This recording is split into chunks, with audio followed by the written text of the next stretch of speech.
Amada Iglesia de Dios, en la fe de Jesús, paz a vosotros. Mis hermanos, tomen sus lugares por un instante.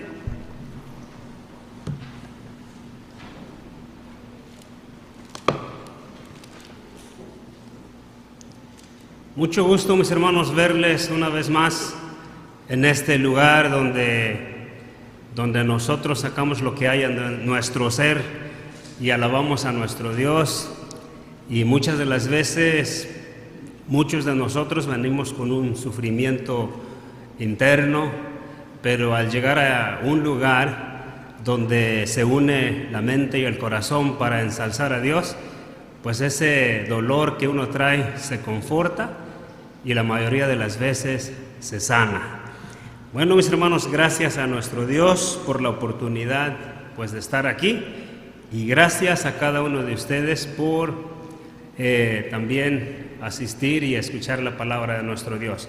Vamos a estudiar un mensaje, mis hermanos, que le he titulado La confianza en Dios. Mis hermanos, el propósito de todos los mensajes que nosotros hacemos para el pueblo de Dios son para instruir al pueblo, para animar al pueblo y, claro, también para buscarle la salvación a cada uno de aquel que quiera llegar a ese lugar que Dios ha prometido a través de Jesús. Es un mensaje, mis hermanos, de instrucción y también, ¿por qué no decirlo?, de ánimo, de energía, anímico, mis hermanos. La confianza en Dios. La confianza en Dios es una virtud espiritual que parte, mis hermanos, de un fruto del Espíritu de Dios que es la fe. De la fe viene el confiar y del confiar viene el obrar. Entonces una cosa nos lleva a la otra. Y claro, también la fe viene por el escuchar. Y después de que uno escucha, uno aprende y sabe. Y todo se va conectando. La fe viene por el escuchar, y después el obrar, y después viene la esperanza y la confianza. Entonces todo va de parte de la fe. En estos tiempos complicados, mis hermanos, difíciles, de pandemia, nunca había escuchado una pandemia. Yo tengo 43 años de edad y no había escuchado algo, no había mirado algo así como lo que está viendo hoy. Y muchos de ustedes pues también, porque la mayoría son jóvenes. Entonces, en estos tiempos se puede mirar a través de las noticias, a través de las redes sociales. La gente anda paniqueada, la gente anda confundida, todos desconfían del uno con el otro, llena de desconfianza, y es el motivo, la pandemia. Y ya yo a veces salgo a caminar y encuentro personas y las personas se alejan de mí y no quieren encontrarme y se van hasta allá. Y eso se ve mucho y digo, la gente está paniqueada, está confundida y llena de desconfianza y desconfían de todo. Pero otra vez, la confianza parte de la fe y la desconfianza parte de no fe, del no saber. Son varias cosas. La fe viene por el escuchar y de ahí viene el saber y todas esas cosas. Entonces la gente que vive de una forma desconfiada no se da cuenta que esa misma desconfianza que lo ha invadido hace que verdaderamente no pueda completar sus sueños. La desconfianza impide que nosotros podamos realizar nuestros propósitos. Inconscientemente no nos damos cuenta y no nos preguntamos, decimos, ¿por qué estoy lleno de temor, de miedo, de desconfianza? Y tengo planes, pero no puedo completar mis planes. ¿Qué impide llegar ahí? En realidad, mis hermanos, lo que impide es eso, la desconfianza, falta de fe. Y eso, mis hermanos, pues trae mucha inseguridad y pone muchos límites en nuestra mente, la desconfianza. Vivimos una vida ya limitada, nuestra visión se hace pequeña. ¿Y por qué? Porque es necesario que nosotros adquiramos la confianza de Dios para que de esa forma ya nosotros podamos mirar más allá en donde antes o en algún tiempo estábamos mirando, hablando en visión. Nuestra visión se acorta por la falta de confianza en Dios. La confianza, mis hermanos, nos trae esperanza y la Biblia nos habla de todo eso. Vamos a estudiar, mis hermanos, este mensaje y así nosotros podamos aprender sobre vivir seguros, porque todo eso, mis hermanos, lo de desconfianza, inseguridad provoca mucha angustia, mucha confusión y consecuentemente hasta trae enfermedades. Pero es por eso que nosotros, los que hablamos en la palabra de Dios, debemos trabajar en el área en donde nosotros nos estamos acortando, y es parte de la confianza en Dios. En la Escritura los invito a tener una lectura en Proverbios, capítulo 3, y los invito a que se pongan de pie. Proverbios, capítulo 3, 5 y 6. Dice de esta manera Proverbios capítulo 3, versículo 6. Dice: fíate de Jehová de todo tu corazón y no estribes en tu prudencia. Reconócelo en todos tus caminos y Él enderezará tus veredas. Amén. Tomen sus asientos, mis hermanos. En la versión Dios habla hoy, dice así: confía de todo corazón en el Señor y no en tu propia inteligencia. Ten presente al Señor en todo lo que hagas y Él te llevará por el camino correcto. Así dice en la versión de Dios habla hoy. Debemos tener confianza no en nuestra propia inteligencia, más bien en nuestro Dios. Es cierto, nuestro Dios trabaja fuertemente en nuestra mente a través de su palabra y ahora nosotros nos sentimos confiados, nuestra autoestima crece y estamos más seguros de lo que pensamos y de lo que miramos, porque algo llegó a nuestra mente y nos dio ese poder, o sea, esa virtud de poder estar seguro y estar seguro de lo que veo. Yo sé dónde voy, yo sé lo que quiero, sé cuándo puede pasar y todas esas cosas. Pero todo eso viene por la seguridad en Dios, y esa la trae nuestro Dios aquí, en nuestra mente. La fe, la confianza viene a través, ya lo dijimos, a través del conocimiento, a través del saber.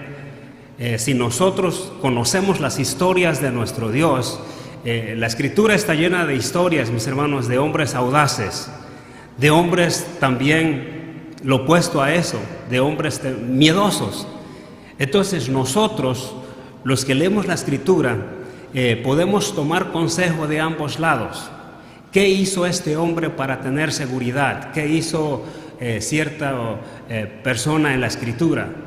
Y cuando tomamos esa historia y la hacemos propia, y esa la podemos aplicar en nuestra vida cotidiana también, esa historia, ahora sabemos que Dios puede obrar en nosotros de una forma muy poderosa si nosotros creemos que puede suceder lo que ocurrió aquí, por ejemplo, en Moisés, lo que ocurrió aquí, por ejemplo, en Josué. Dice, eso pasó con él, pero ¿qué hizo él para que ocurriera tal cosa en su vida? Entonces nosotros podemos mirar a través de la historia qué fue lo que hizo este hombre para que él pudiera obtener seguridad, confianza y, por qué no decirlo, victoria. Todos los hombres en la Escritura que tuvieron confianza y seguridad, a su tiempo Dios les dio la victoria. Mis hermanos, en lo literal nosotros podemos mirar a través de la historia de la humanidad. A mí me encanta mirar ciertas historias, ciertas biografías de ciertos hombres, de dónde sacan su seguridad y su poderío para poder realizar ciertas cosas. Hay mucho que aprender en ciertas personas, en la Biblia y en la vida cotidiana.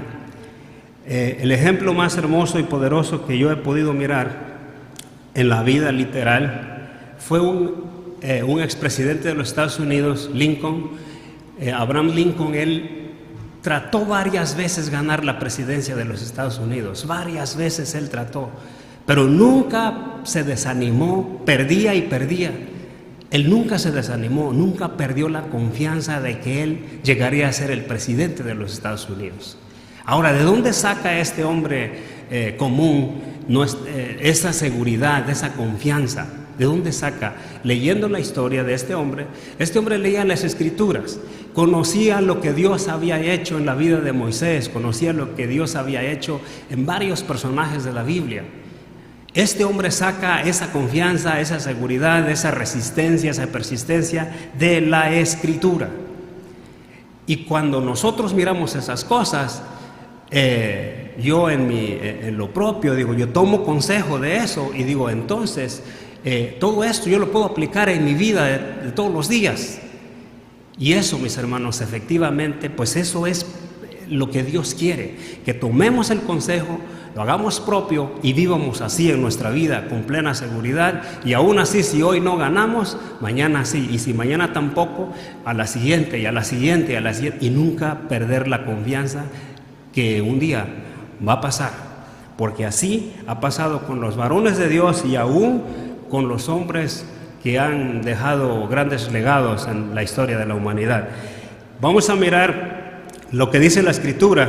Allá, mis hermanos, espero si lo tengan en la pantalla, San Juan, la carta de San Juan, la primera carta de San Juan, capítulo 5:4, dice la Escritura así. Porque todo lo que es nacido de Dios vence al mundo, y esta es la victoria que ha vencido al mundo, nuestra fe. Mis hermanos, la fe nos hace accionar y confiar y nos hace esperar y desde luego posteriormente nos hace triunfar. Pero tenemos que hacer ciertas cosas, debemos que hacer ciertas cosas. Confiar, primeramente, es escuchar, o sea, aprender. Este momento es un momento de escuchar y aprender, y nos llenamos del saber. Esa es una parte que estamos haciendo, y después viene el confiar, y después el hacer, y después del hacer es el esperar, y de ahí viene el triunfar. Así está marcado en las historias de los hombres del ayer. La confianza, mis hermanos, tiene que ver con nuestra fe. En otra versión, traducción lengua actual, dice: en realidad todo el que es hijo de Dios vence lo malo de este mundo, y todo el que confía en Jesucristo obtiene la victoria. Versión, traducción a lengua actual. En realidad es todo el que es hijo de Dios vence lo malo de este mundo, y todo aquel que confía en Jesucristo obtiene la victoria.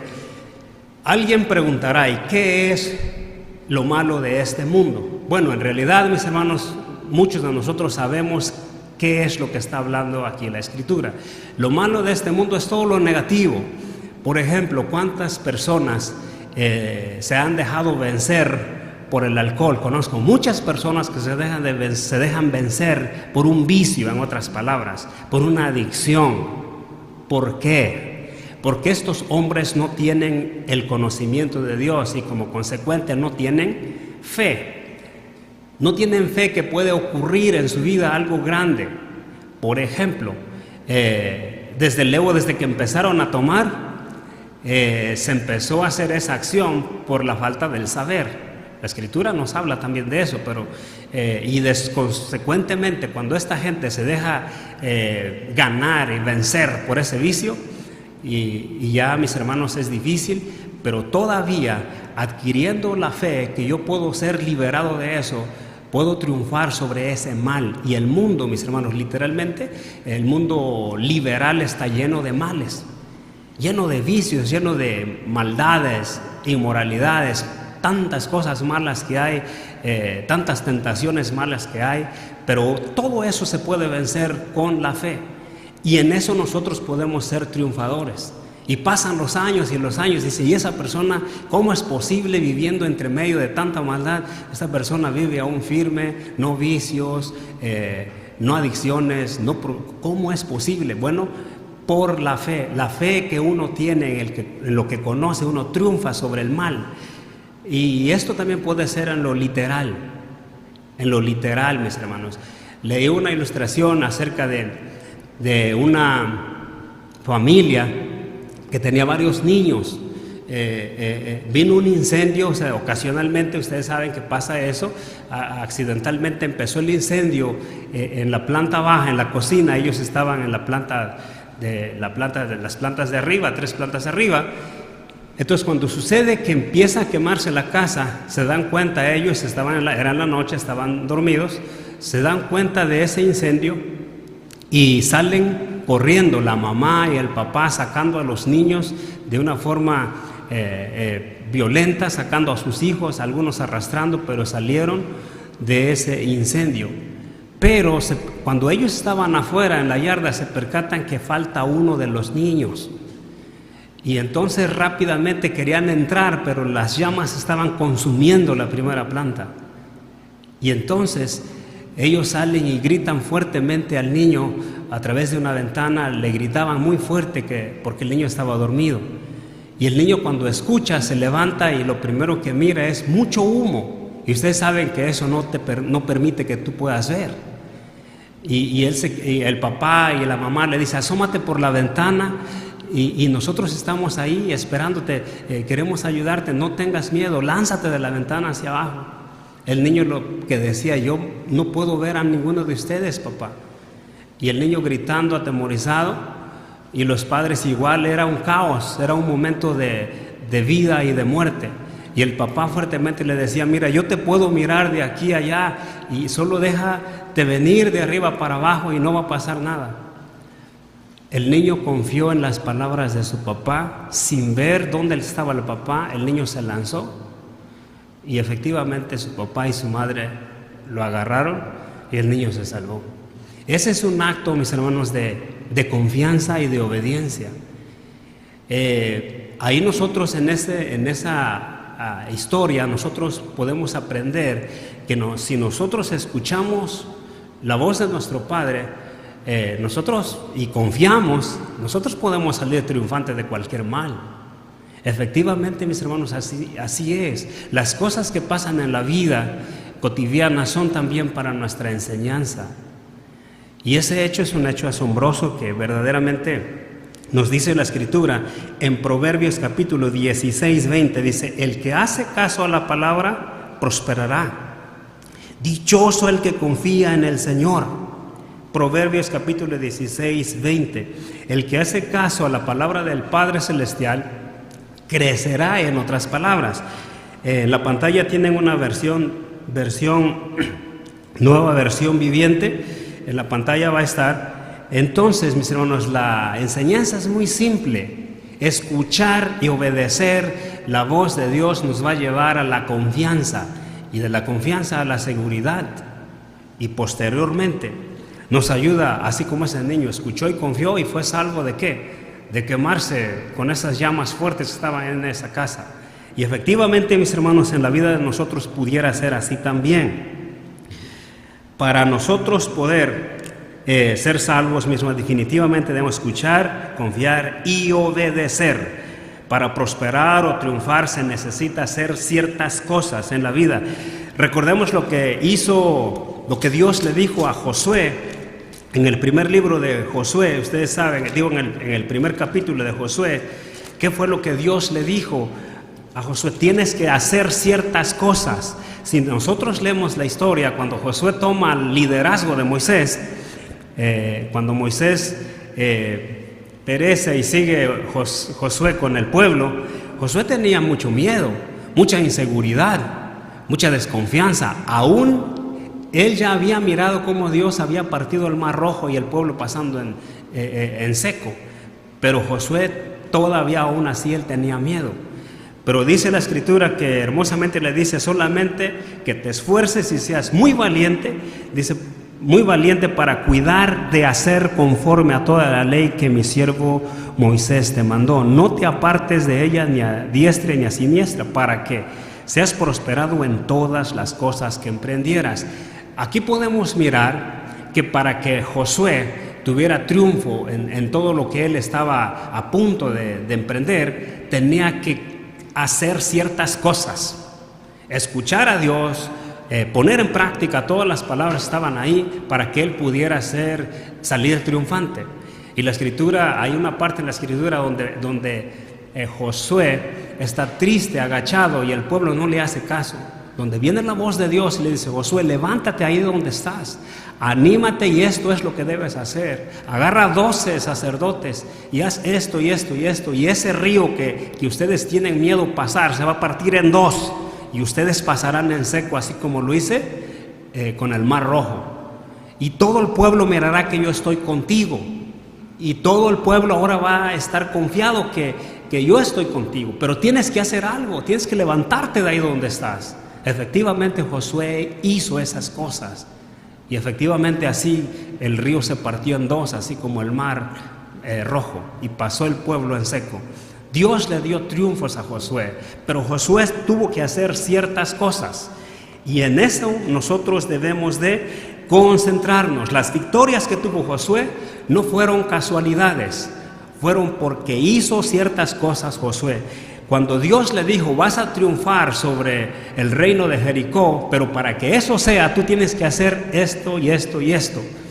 Entonces Josué hizo conforme se le había dicho, agarró unos espías, dice que los envió a Jericó, a ese lugar en donde iban ellos a tomar posesión. Dios les dijo: ustedes tienen que hacer esto y esto y esto, y ustedes van a triunfar, y consecuentemente en el reino de Ai ustedes también van a triunfar. Dios le promete victoria. Así que hacen estos hombres. Hermosamente puedo mirar a través de la escritura cuando los espías que llegan ahí a Jericó se dan cuenta que todo ese reino está lleno de ejército, y rápidamente pues se dan cuenta que su vida está en riesgo, y poderosamente, asombrosamente, Dios envía a una mujer ramera para que proteja a estos espías de Israel y ayuda a estos hombres y le salva la vida a estos hombres. Y eso, mis hermanos, verdaderamente es asombroso para mí, porque muchas veces pensamos que Dios nos va a ayudar de una forma como nosotros creemos. No es así. Dios usa formas muchas de las veces no convencionales para nosotros. Decimos: ¿cómo es posible que está usando una mujer ramera y está ayudando a estos hombres? No puede ser. Pero Dios usa ciertas formas para ayudar a su pueblo, y ahí es donde nosotros debemos aprender y tomar confianza. Entonces, cuando dice la escritura que ellos fueron salvos los espías, y cuando viene a Josué y hacen conforme Dios les dice a ellos, y efectivamente toman a Jericó, ellos tienen la victoria en ese reino. Entonces se van a su campamento, y después sigue el otro reino. En el reino de Ai hace lo mismo Josué. Josué estaba confiado, estaba seguro que vamos a tener otra victoria allá, porque Dios así me lo ha dicho, y porque yo he hecho conforme a lo que Él ha dicho, va a haber triunfo. Y entonces manda a sus espías otra vez. Los espías vienen de regreso y dicen: mira, mi señor Josué, el pueblo no es tan fuerte, solo con 2,000 o 3,000 soldados nosotros tenemos la victoria. Efectivamente Josué dice: bueno, voy a mandar 3,000, y con esos 3,000 otra victoria más.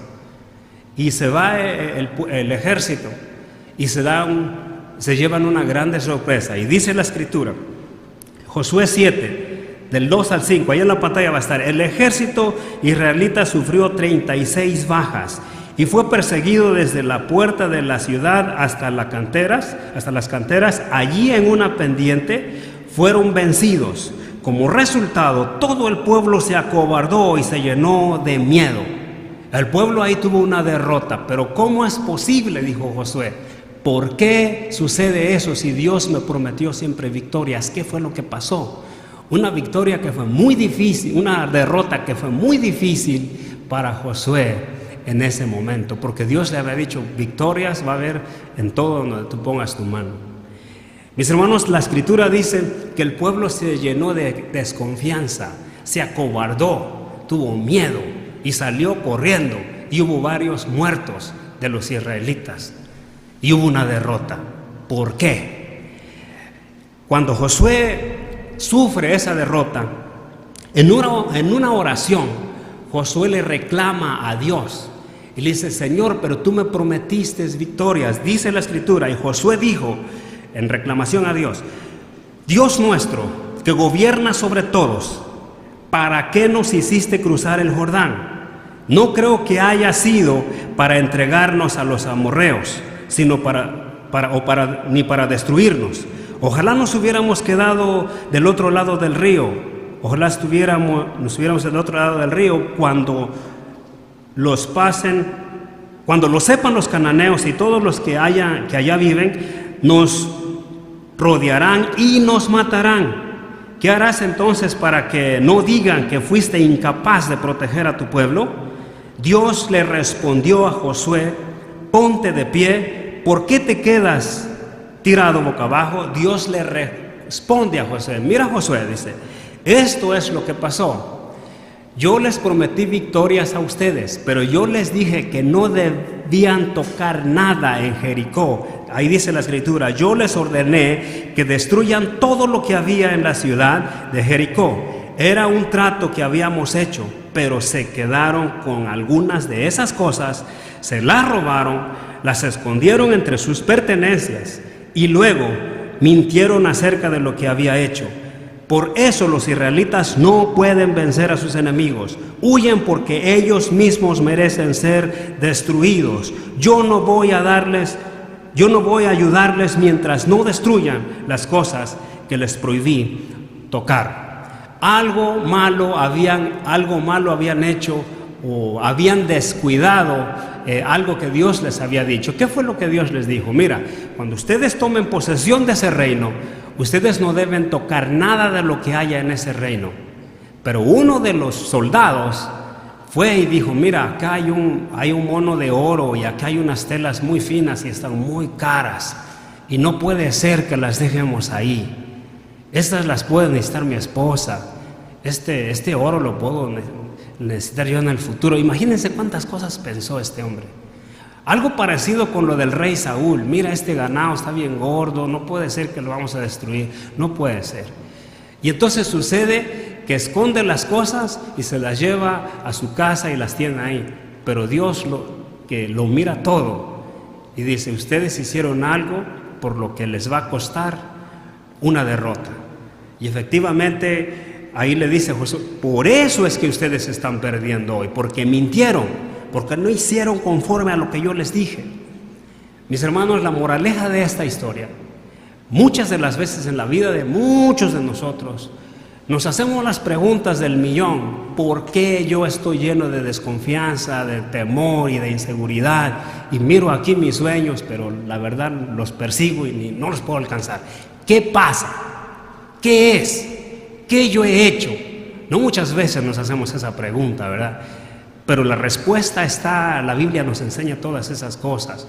Muchas de las veces nosotros no nos damos cuenta que estamos haciendo algo que Dios dijo no debes hacer, tocando algo que Dios dice no debes tocar. Y por esa razón entra la inseguridad en nuestras vidas, entra la desconfianza y la fobia, y no podemos completar ninguno de nuestros sueños. Y le tiramos a uno y a otro y no más nada. ¿Por qué? No hay victoria, no hay triunfo. Pero Dios dice: ustedes van a triunfar y ustedes van a triunfar y triunfar, y triunfar si hacen esto y esto y esto y esto. Eso fue lo que le dijo a Josué. Y aquí Josué se molesta y dice, y reclamándole a Dios. ¿Cuántas veces nosotros actuamos así en la vida? Decimos: Señor, pero bueno, nosotros debemos de examinarnos a nosotros mismos. La Escritura dice, fíjense cómo operan, como necios o como sabios. La Escritura así nos dice, pero a nosotros nos cuesta saber esas verdades, porque son verdades que muchas veces nos lastiman. No queremos crecer. Dios quiere que nosotros crezcamos en el saber para así confiar y también tener ese poder, así como Elías. Una historia hermosa. Elías lo opuesto, un hombre valiente. ¿Por qué? ¿De dónde venía su valentía, su seguridad, su confianza? ¿De dónde venía todo eso? Hay mucho que aprender de este hombre valiente. ¿Por qué tenía mucha valentía? Porque este hombre tenía fe y obedecía. Es algo hermoso. La Escritura dice que él fue perseguido por los profetas Baales. En aquel tiempo, mis hermanos, la Escritura dice que no llovía por más de 3 años. Imagínense, no agua, mucha sequía, los animales muertos, había mucho dolor, era un tiempo de hambruna, de escasez, de nada. Y aún este hombre se paraba enfrente de los profetas falsos y decía: Dios es poderoso. Y hablaba con fuerza y lo querían matar. Pero él obedece a Dios de una forma hermosa. Cuando Dios le dice a Elías: mira, Elías, tú debes hacer esto y tú vivirás. Dice la Escritura: luego Dios le dijo a Elías: vete de aquí y escóndete en el arroyo Kerit, que está al este del río Jordán, y tendrás agua para beber, y yo le he ordenado a los cuervos que te lleven comida. Elías se fue a vivir al arroyo Kerit como Dios le mandó, y todos los días, en la mañana y en la tarde, los cuervos le llevaban pan y carne para que comiera. Si quería beber agua, iba y tomaba del arroyo. Elías hizo conforme lo que Dios le dijo. Elías pudo haber dicho: Señor, pero no hay agua ahí, no llueve, ¿cómo es que me mandas a un lugar seco? No hay agua. Elías podría haber: ¿y cómo me va a dar de comer un animal inmundo, un cuervo inmundo? Va a venir allá del cielo, y si me trae carne de burro o de otra carne inmunda, no puede ser. Elías nunca protestó, nunca cuestionó a Dios. Él tuvo confianza e hizo conforme lo que se le dijo. Él tomó y se fue a ese arroyo, y ahí había agua. Y él tomaba agua porque era un tiempo de sequedad, pero ahí había agua porque Dios le había dicho. Y miraba al cielo y allá venía el cuervo. Usted sabe, los cuervos son aves inmundas que vienen ahí con la comida. Increíble, mis hermanos. Literalmente, si nosotros miramos esa verdad que está escrita en la Biblia, muchos de nosotros no. Viene un cuervo trayéndome carne y no la tomo. ¿Por qué? Porque sabemos que los cuervos son inmundos, y si viene un animal salvaje, no la tomo. ¿Sí me entienden? O sea, esto tiene que ver mucho con la confianza de lo que dice Dios. Este hombre confió, y en ese momento de hambruna sobrevivió, y todavía su seguridad, su confianza se aumentó. De ahí Elías se llena de más valor todavía, mirando todo el poder que Dios le dijo que pasaría en su vida.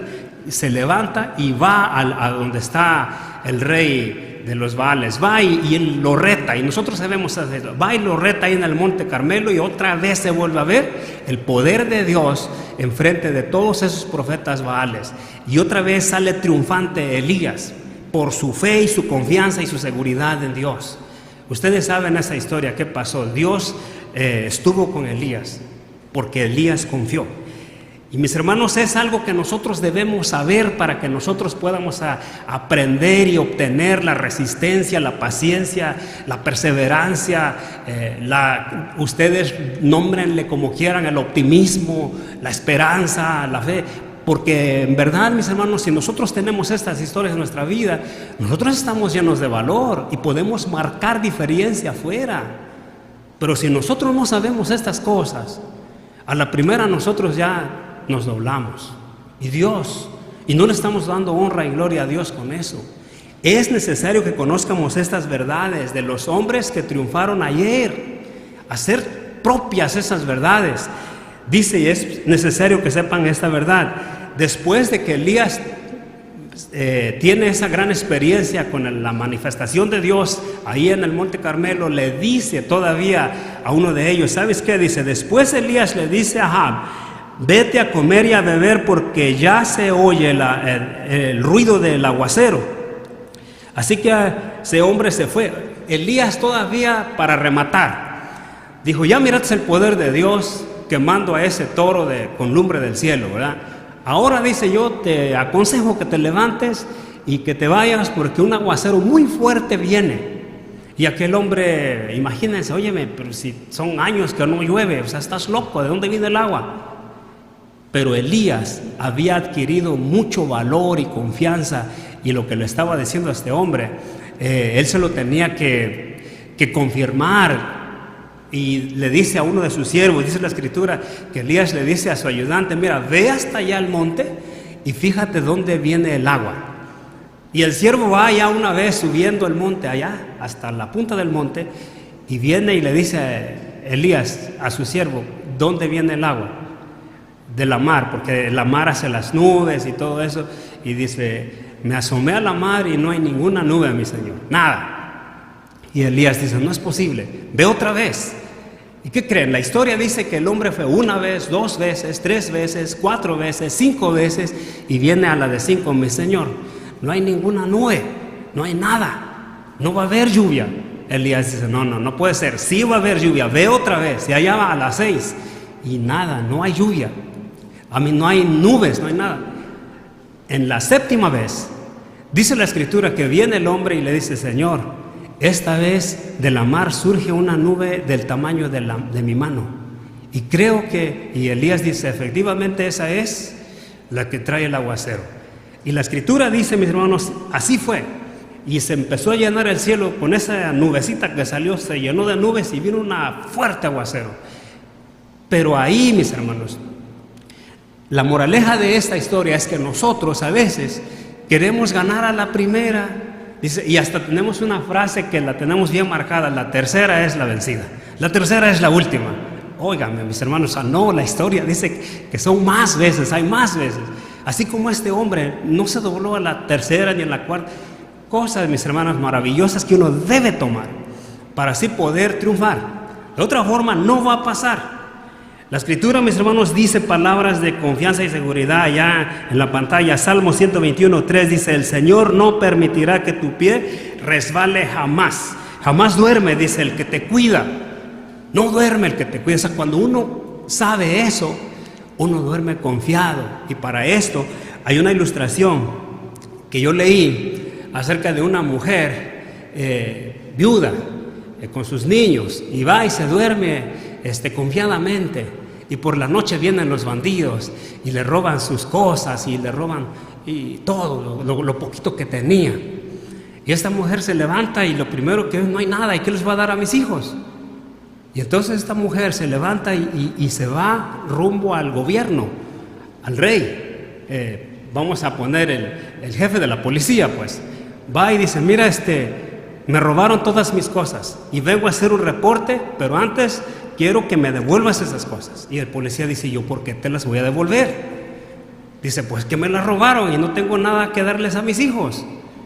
Y el policía dijo, ¿y por qué te las robaron? La mujer dice, pues es que yo me quedé dormida. Nos dormimos temprano y la verdad me quedé dormida. ¿Y por qué te quedaste dormida? La mujer dice, bueno, es que yo confío en el gobierno de usted, yo confío mucho en usted, confío que usted es un buen gobierno, confío que usted cuida, y por eso es que yo me dormí sin ningún problema. Y el hombre dice, les habla a sus gentes, dice, ¿saben qué? Páguenle, denle todo lo que perdió esta mujer. ¿Por qué? El hombre se llenó de alegría cuando alguien viene y dice, yo confío en ti, y me puse a dormir porque confío en ti. Imagínense si nosotros decimos eso a nuestro Dios. Yo hice estas cosas y tales cosas, Señor, porque yo confío en ti. Porque de acuerdo a tu palabra he llevado conforme a lo que dice y eso me ha llenado de confianza en ti, Señor. Creo que tú lo puedes hacer, creo que tú me puedes perdonar. El pecado de David, mis hermanos. David dijo algo parecido en el Salmo 51, ustedes lo pueden leer en su 51, todos lo pueden leer. ¿Qué fue lo que dijo? ¿Por qué David se expresó de una forma tan maravillosa, tan humilde, tan hermosa? ¿Por qué hizo eso? La escritura tiene marcado, mis hermanos, una historia fuerte. Yo sé que muchos de ustedes la saben. Una historia verdaderamente dolorosa y fuerte. Poquito la vamos a tocar. David cometió un pecado mintiendo, ¿qué más? Adulterando, ¿qué más? Asesinando. Cuando este hombre hace tal cosa, el rey David, uno de los consentidos de Dios, se da cuenta de este gran hecho. Y en el Salmo 51 podemos mirar su humildad y la oración que él hizo para que Dios tuviera compasión de él y lo perdonara. De ahí viene que él escribe estas palabras, los sacrificios, Salmo 51:17, los sacrificios de Dios son el espíritu quebrantado, al corazón contrito y humillado, no desprecias tú, oh Dios. Esto es lo que nosotros podemos aprender y tomar consejo, que cuando uno hace una oración con humildad, con sinceridad, de todo corazón, no hay mal que uno haya hecho que no sea perdonado. Esa es una buena noticia, y aquí podemos mirar a un Dios comprensivo, poderoso y amoroso y perdonador. David hizo cosas atroces, pero Dios lo perdonó. ¿Cómo fue que Dios reprendió a David a través de ese mal? Vamos a tocar un poco. Dice la historia, dice la escritura, que viene un profeta a él y le dice: Señor rey, hay un problema al que usted debe de escuchar y atender. El rey dice: ¿qué es? Dice: hay un hombre muy rico que recibió unos visitantes, pero este hombre tenía que hacer una comida para esos visitantes. Pero este hombre rico, teniendo muchísimo ganado, no quiso matar una oveja de él. Más bien, lo que hizo fue y robó una oveja del vecino, la única que tenía un vecino pobre. Tenía un borreguito ahí, era el único que tenía. Fue y se lo robó y lo mató y le hizo la comida a su visita. Dice, y el rey David agarra y dice: eso no está bien, eso no es correcto. Se enfureció y se molestó, dijo: eso está muy mal. Ese hombre que hizo tal cosa debe ser un hombre muerto. ¿Por qué hizo eso? Teniendo mucho ganado, tomó de aquella familia pobre. No es correcto, no está bien. El profeta le dice: mi señor rey David, ese hombre rico es usted. Usted hizo tal cosa. Dice la escritura. Por eso, el segundo libro de Samuel 12:10 dice así: por eso la espada jamás se apartará de tu familia, pues me despreciaste al tomar la esposa de Urías, el hitita, para hacerla tu mujer. ¿Qué hizo el rey David? Bueno, ¿qué hizo el rey David? Cuando sus soldados, su ejército se fue allá a la guerra, él se quedó en el palacio. Se quedó en el palacio, y a un lado del palacio vivía Urías y su esposa. Urías era un soldado, era un excelente soldado. La historia dice cosas maravillosas de ese hombre. Se fue a la guerra y dejó a su esposa. Y el rey David a lo lejos miró a la esposa y dijo: está muy bonita. Y se enamora de ella y se la lleva y la embaraza y la hace su mujer. Y de ahí, mis hermanos, él manda matar al esposo de esa mujer para quedarse con ella, y así el esposo nunca se dé cuenta que su rey se llevó a su mujer.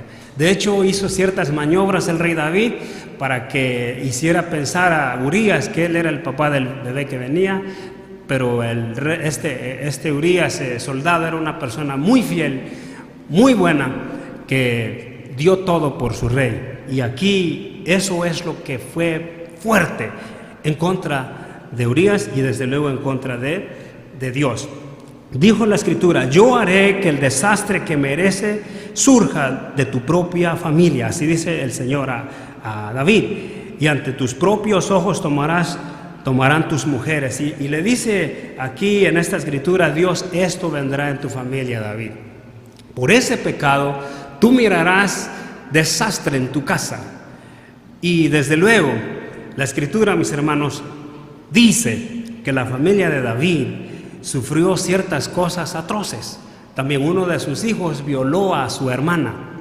El otro de sus hijos, Absalón, se rebeló contra su padre David, dividiendo el reino en dos, armando muchos hombres y ir a perseguir a David para matar a su padre. Esas cosas, mis hermanos, son atroces. ¿Cómo es posible que mi hijo divide mi reino, toma de mi gente, toma de mis armas para venir a matarme? No puede ser. Eso fue lo que le pasó a David. Y así varias cosas fuertes que le pasaron en la casa de David. Una de ellas fue que murió su hijo, un bebé de él. Dice la escritura que por eso que hizo, morirá el hijo que iba a nacer de la mujer.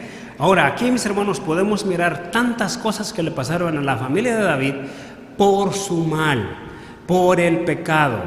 todo eso que pasó en su vida fue por el mal que él hizo, no porque Dios sea malo. La Escritura dice: tu maldad es la que te castigará, y tu apartamiento a Dios es lo que te recriminará, es lo que vas a sufrir. Y aquí David sufre todos esos dolores. Muere su hijo, y de ahí podemos mirar, oye, ¿por qué? Él podía decir: Señor, o sea, tú eres el culpable.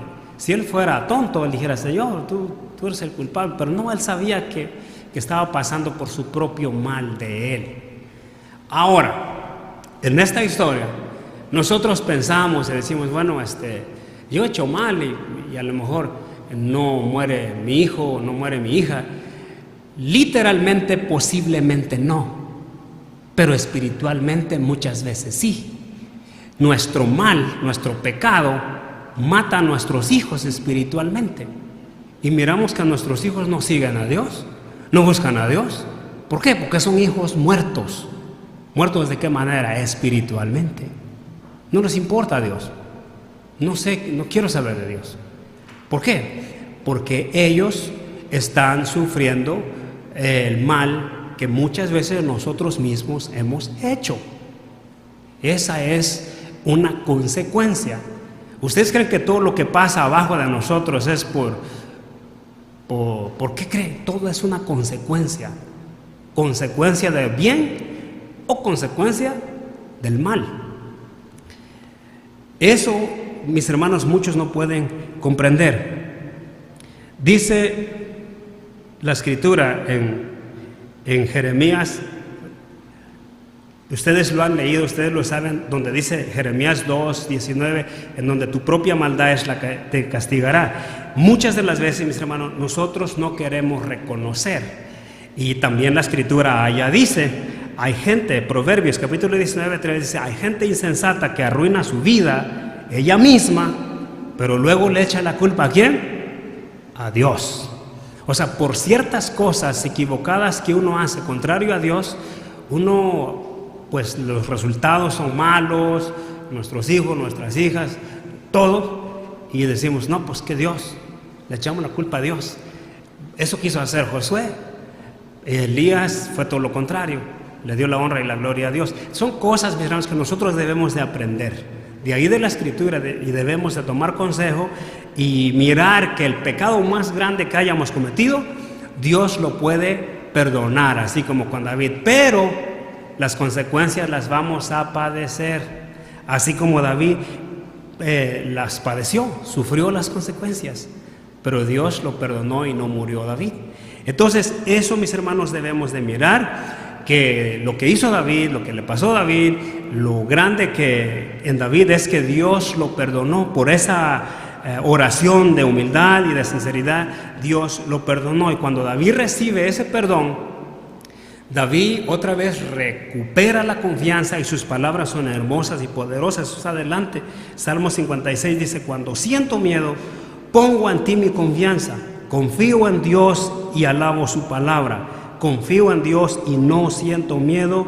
¿Qué me puede hacer un simple mortal? Esas palabras son bien mayores, mis hermanos. Cuando alguien dice: yo no le tengo miedo a nadie, eso fue lo que dijo David. ¿Qué me va a hacer alguien? Un hombre, ¿qué me va a hacer? Eso quiere decir un mortal. Un simple mortal, no le tengo miedo a nadie. O sea, no quiere decir que soy un valiente y lo voy a matar. No, pero nuestras armas, ahora nosotros sabemos cuáles son. Son el conocimiento, poderosas en Dios, dice, para destruir potestades, poderes que se levantan contra la voluntad de Jesucristo. Nosotros podemos vencer con el saber. Cualquier persona que se levante contra nosotros la podemos vencer 100%, con mucha seguridad y confianza, por el conocimiento de Dios. Si se levanta alguien con pleito, yo lo puedo vencer. ¿Con qué? Con la espada espiritual, que es la palabra de Dios, con la paz, con el amor, con la compasión. Y así puedes vencer a la gente. Esa es nuestra arma poderosa para vencer. También dijo el hijo de Salomón estas palabras similares a David. Proverbios capítulo 29-25 dice: tenerle miedo a los demás es una trampa, pero el que confía en el Señor estará salvo y seguro.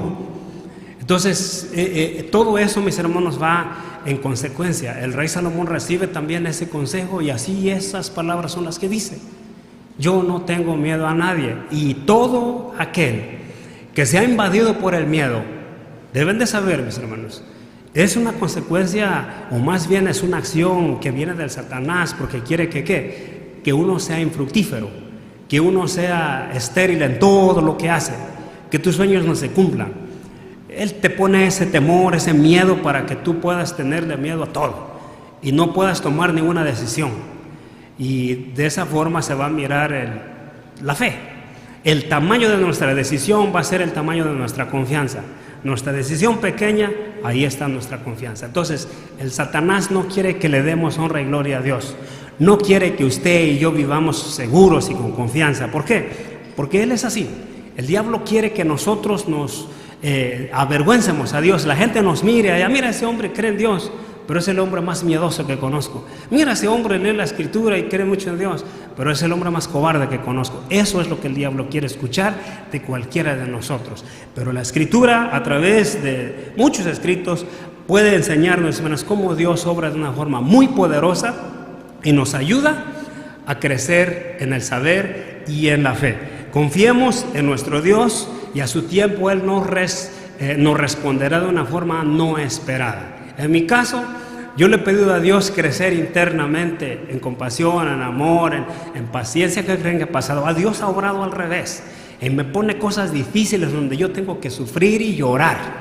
Y de esa forma el corazón se crece, porque literalmente te crece Dios y te estira y te duele. Y eso es lo que pasa cuando uno pide en oración crecer internamente. Algo muy fuerte que pasa. Yo quiero aprender y dice: Señor, yo quiero que me ayudes y quiero saber más cosas, y pasan cosas no esperadas. 2 años atrás me gusta construir propiedades, casas y remodelar, y puse a rascar, y con unas personas pusimos a rascar y a rascar, se nos pasó la mano, o sea, nos equivocamos y pasa algo grande que casi se nos cae una casa. Y desde luego cuando pasa eso, dice: Señor, pues ¿por qué? Pero en realidad no sabemos que Dios permite que pasen esas cosas en tu vida para que tú crezcas en la área donde tú te mueves, en el área donde tú estás. Dios quiere que conozcas cosas que nunca habías mirado, que aprendas cosas que nunca habías conocido, y de esa forma Dios te lleva a otro nivel. Pónganse de pie, y la Escritura dice así: confíen en el Señor y haz el bien, y establécete aquí en la tierra, y mantente fiel. Deleítate en el Señor y te concederá los deseos de tu corazón. Encomienda al Señor tu camino y confía en Él, y Él actuará. Pasa a vosotros.